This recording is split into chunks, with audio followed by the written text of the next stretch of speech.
بسم الله الرحمن الرحيم نحمده ونصلي ونسلم على رسوله الكريم أما بعد.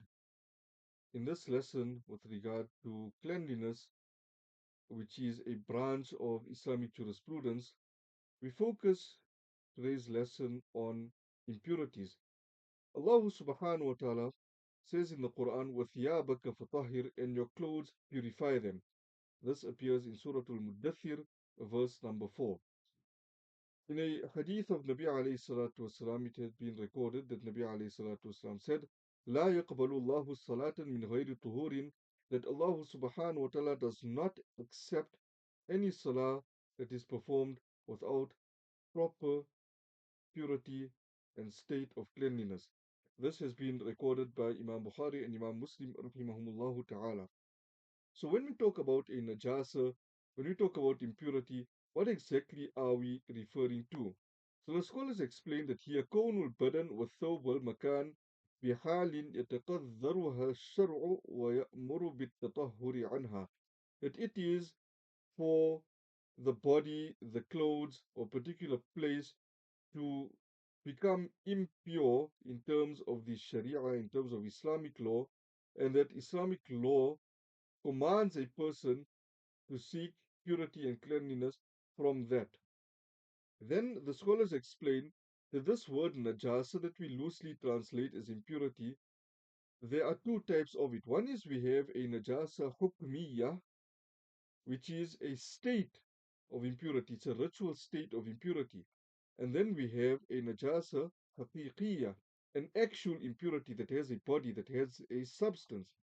As for the first one, the najasa hukmiyya, the ritual state of impurity, there are two types here as well. That would be the major state of impurity, and then you have the minor state of impurity.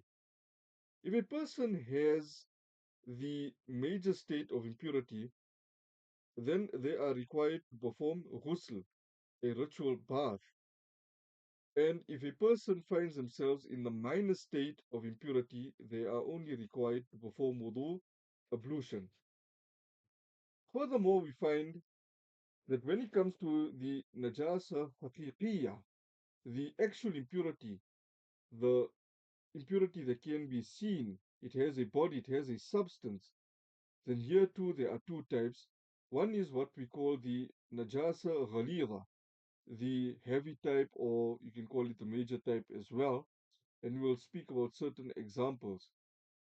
And some scholars have explained it to be هي التي ثبتت نجاستها بدليل لا شبهة فيه, that they are those impurities established with clear proofs in which there is no doubt. There is no doubt that it is considered to be a major impurity. And then we have the najasa khafifa, the lighter type of actual impurity or the minor type of actual impurity. Scholars say that here التي لا يجزم على نجاستها لوجود دليل آخر يدل على طهارته, that it is that a person has the firm belief of something being an impurity. There is the existence of some other proof that indicates towards the necessity of it being cleansed. So these are more technical things, but they are best understood through their examples.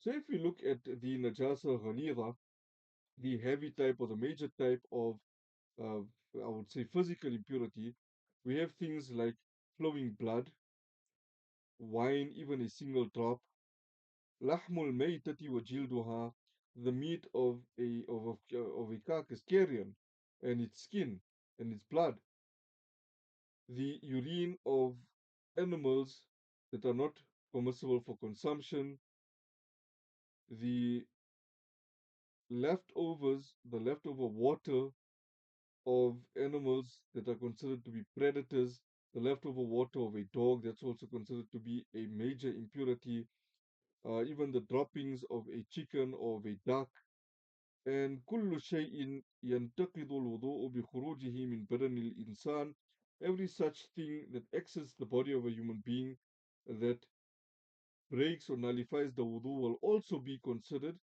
to be a major impurity. Then, what would be the ruling with regard to this major impurity? that if it is less than the size of a dirham. Now, when we talk about a dirham, scholars explain that it is, so to say, the inner part of one's palm. So if I have to do this, then the inner part of my palm, about that amount, if the najasa is that amount or less, then it is yu'fa anhu. It is overlooked, ma'foon an. And if it is more than that amount, then it would be necessary to have that impurity washed with such water that has the ability to purify. The water is clean in itself and it has the ability to purify.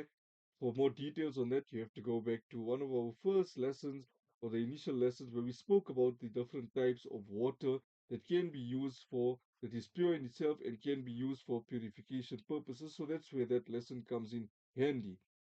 And if a person has to perform salah, having that amount of impurity on the body or the clothes or the place of salah, then that salah will be compromised. But if it is less than that amount that I have just shown you, then that salah will be acceptable. And then, if we look at the lighter type of physical impurity or the minor types, you have things like the urine of a horse or the urine of such animals which are permissible for consumption, like camels, cows, sheep, goats, and so forth. And also, what is considered to be, in terms of Islamic law, a lighter form of physical impurity, that would be the droppings of birds that are not permissible for consumption. Right? So the droppings of chickens and ducks are permissible for consumption. Their droppings would be considered a major physical impurity. But as for the droppings of those birds that la yu'kalu lahmuhu, they are not fit for consumption, their droppings will be considered to be a lighter form of impurity, physical impurity.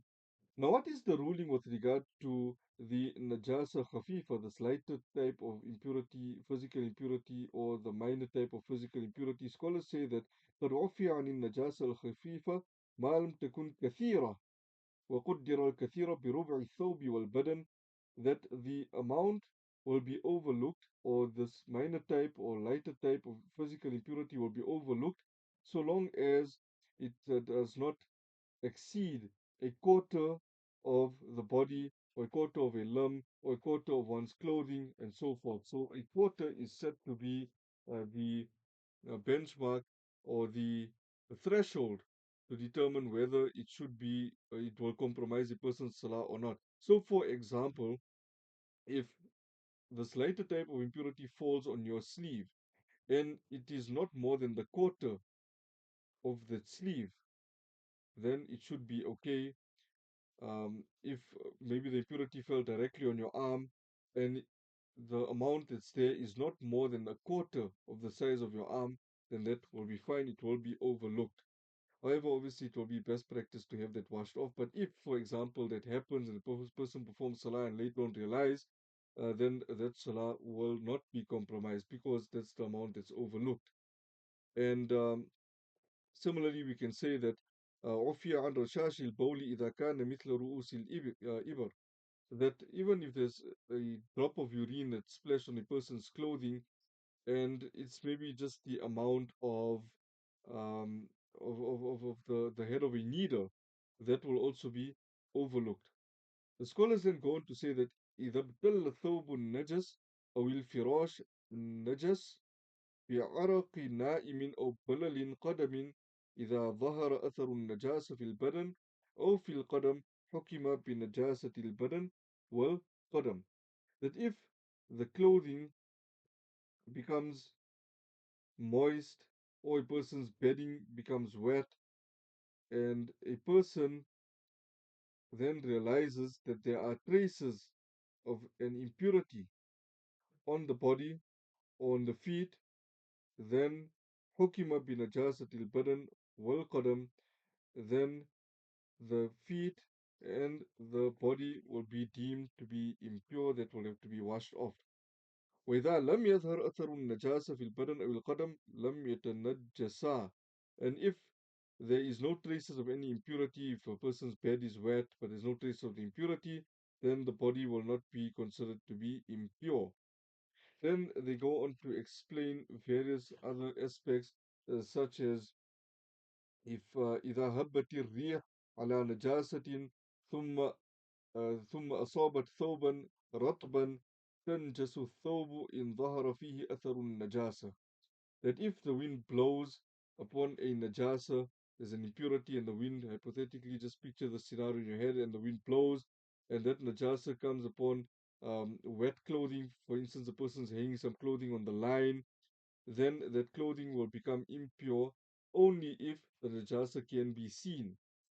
And ولم يتنجس إن لم يظهر في الثوب أثر النجاسة, that clothing will not be deemed impure if the traces of the najasa, of the impurity, cannot be seen.